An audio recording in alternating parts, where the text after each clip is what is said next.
There's no place in America for this kind of violence, or for any violence ever. Period. No exceptions. From the White House tonight as President Biden calls for unity just one day after an attempted assassination of former President Donald Trump.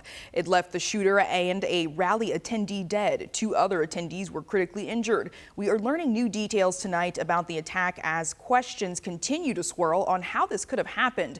That call for unity has gone out from many lawmakers, as well as calls for an investigation into the rally's security. We have team coverage tonight on local reaction, as well as new sound from the event. Take a look. And look what happened to our country. Probably 20 million people. And you know, that's a little bit. He's going down!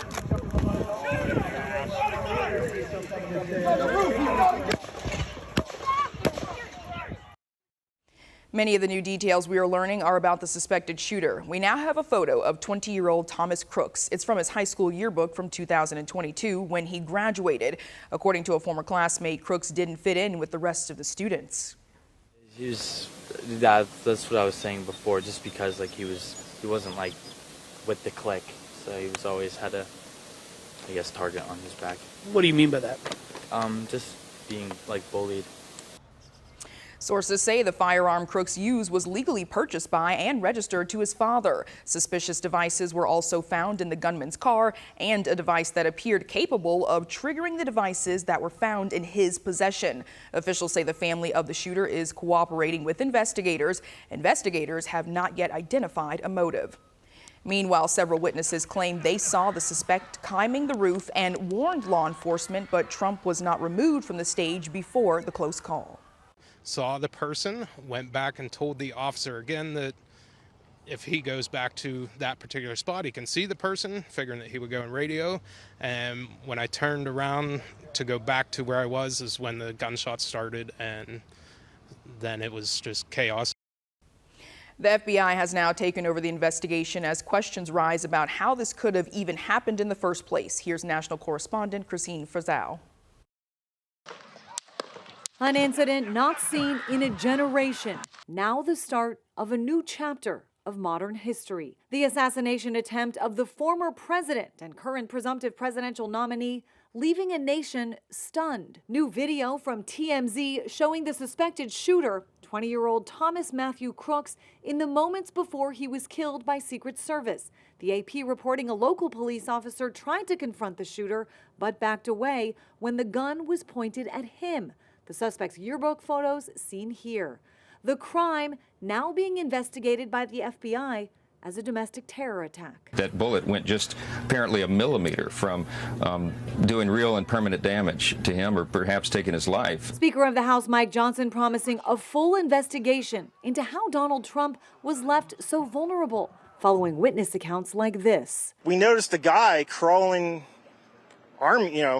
bear crawling up the roof. We're pointing at the guy crawling up the roof. And he had a gun, right? He had a rifle. A rifle. We could clearly see him with a rifle. Absolutely. Police say he had explosives in his car and at his home, and was just about 200 to 300 yards away from the stage where Donald Trump was speaking. How is it that someone could get on a roof with a superior position, with a weapon, and attempt to assassinate former President Donald Trump? It's just unthinkable, unfathomable. We need to know, is this a protocol failure? Is this a resources issue? A defiant Donald Trump arriving in Milwaukee for the Republican National Convention, saying he decided not to delay his trip, posting, "I cannot allow a shooter or potential assassin to force change to scheduling or anything else." President Joe Biden from the Oval Office addressing the nation Sunday night. A former president was shot, an American citizen killed, while simply exercising his freedom to support the candidate of his choosing.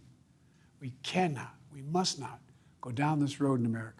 A former Pennsylvania fire chief, Corey Comparator, was killed while attending the Butler County rally. His sister posting this photo on Facebook saying, "My baby brother had just turned 50. Former First Lady Melania Trump posting this statement on X, calling the country to ascend above the hate, the vitriol, and the simple-minded ideas that ignite violence. President Joe Biden is echoing those calls for unity, as are many of his fellow Democrats, saying it's time to stop calling for him to step down out of concern for his debate performance or his poll numbers, and instead stand behind him during this difficult time for our country.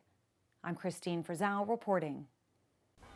President Biden says he's ordered a swift and thorough independent review that will be shared with the American people. He's also ordered the Secret Service to review all its safety measures for the Republican National Convention starting tomorrow in Milwaukee.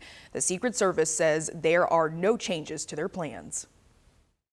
So we are confident in these security plans that are in place for this event, and we're ready to go. It's been an 18-month process. We've worked together over that 18 months to develop operational security plans for any and all aspects of security related to this event. The FBI is investigating the attack as a potential act of domestic terrorism. You know, we're in unfortunate times where I think you always have to be prepared for the unexpected no matter where you are. This evening, I got the opportunity to speak with Michigan native Jason Russell. He is a former U.S. Secret Service, having served under multiple former U.S. presidents. He offered his own insight as to how the attempted assassination may have happened and why the rally was a difficult scene for the Secret Service to cover. Security is difficult, especially in an outside area like that, because you have such a large area to try to secure. So I think what you had happen in this situation is you had a large outdoor venue. You had former President Trump did actually have some of the tactical elements that are not necessarily with a former president.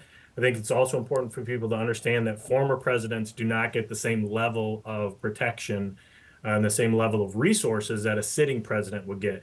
Now, President Trump, because he's the presumptive nominee and he's certainly going to be the Republican nominee, is getting a higher level of protection. I have no idea what the line of work is like for someone like yourself, but it's expected that with all the training that you all do, to make sure that something like this never happens, there's the big question of how did this happen? I think what happened in this situation, truthfully, is you had the gunman was on the downslope side of a roof. So I'm not really sure the agents or the counter snipers could actually see him. My guess is he crawled to the top, to the peak of that roof, pointed his rifle, and as soon as the agents became aware of that, obviously the counter snipers quickly took action and neutralized the threat. Russell says the Secret Service does have what they call a zero-fail mission, and that's where they prep days ahead of time to make sure something like this does not happen. Now, in the case that it does, everything the Secret Service does is documented. That way officials can go back, adapt their threats, and change tactics.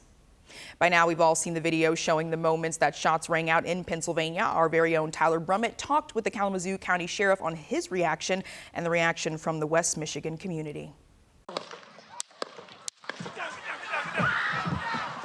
Saturday's attack on former President Donald Trump, sending shockwaves across the nation.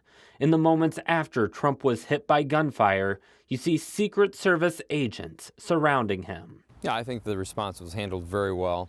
Ultimately, of course, the Secret Service did what they are geared and trained to do.